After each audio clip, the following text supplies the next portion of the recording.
कुडचडे बस स्टॉपाच्या सायडीन ब्रह्माचें देवूळ आसा, जातून नाग देवताची मूर्ती आसा। हे देवूळ खूप वर्सां पयलीं बांदिल्लें, मात आता तें दुर्व्यवस्थेन आसा। त्या धाकट्याशा देवळा लागीं सगळें तण वाडलां, थंय सगळें सिवेजाचें उदक एकठांय जालां आनी हें अशें देवळाच्या वाठारांत आसप हें पळोवन बरें दिसना अशें कुडचडेचे लोक म्हणटात। देवळाचो वाठार हो सदांच निवळ आसता, मात हांगाची परिस्थिती पळयल्यार प्रशासनान बेगीन लक्ष घालून हो वाठार निवळ करपाची गरज आसा अशी मागणी लोकांनी केल्या। कुडचड्यार जो बस स्टॉप आसा ते सायडीन जर तुम्ही पळयता ब्रह्माचें देवूळ आसा आनी तो भितर जर मूर्ती पळयत जाल्यार ती नागोबाची आसा, नागदेवताची आसा। मागीर हें देवूळ जें आसा हें बारीकशें मंदीर जें बांदलें आसा अनेक वर्सां पयलीं बांदलें आनी ह्या हेजी नित्य हेजी हांगा पुजाय जाताली, ताका वाकर लागताली।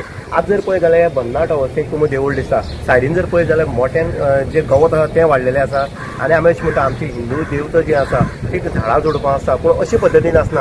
हांगा जर तुमी पळयत जाल्यार सांड जें पाणी आसा जें हांगा बिल्डिंगेचें उदक येता तें हांगा सांठोवन उरता। म्हणटनीक अशा ह्या हितूंक हळशिके भितर अशें देवाचें हें अस्तित्व आसप कितपत योग्य आसा।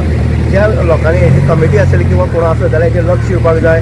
हांव चेअरपर्सन जो आसा, आमचो एक्टिव्ह चेअरपर्सन जो आसा प्रसन्ना भेंडे, हाचे कडेन मागता की तें जाता तितले बेगीन जें आसा ती देवळाची स्वच्छता आसा ती करपा खातीर हातभार घेवचो, फुडाकार घेवचो। कारण जें तण जें वाडलें आसा तें तण खंय तरी एक हें आसा विकृतीशी निर्माण करून दिता देवळाक आनी देवळाचें जें हें आसा सौंदर्यीकरण आसा तें खंय तरी एक वायट दिशेन वयता। म्हणटनीक आयज जेन्ना कोण पळयता तेन्ना खंय तरी हिंदूची देवता ही खंय तरी निवळ आसा ही पळयता, पूण अशें जेन्ना बारीक जे मठ आसतले हे खंय तरी हेवूय बीन तितले स्वच्छ उरपाक जाय। सीपीन हेजे जाता तितले बेगीन लक्ष दिवचें प्रसन्न भेंडे आनी हे जाता तितले बेगीन निवळ करपाची मागणी जी आसा ते कुडचडचे लोक करता। कारण बस स्टॉप आसले कारणान अनेक लोकांचो वावर जो आसा हांगा शॉपां आसतलीं किंवा बाकीचें हें आसा ताका लागून लोक येता आनी हांगा जेन्ना पळयता तेन्ना खंय तरी विद्रुपीकरण हांगा दिसून येता। ताका लागून जाता तितले बेगीन हें हांगा निवळ करपाचें काम जें आसा तें नगरपालिकेचे कुडचडे काकोडा हो सीपीन करचें। इन गोवा ती उदय जयकर कुडचडे।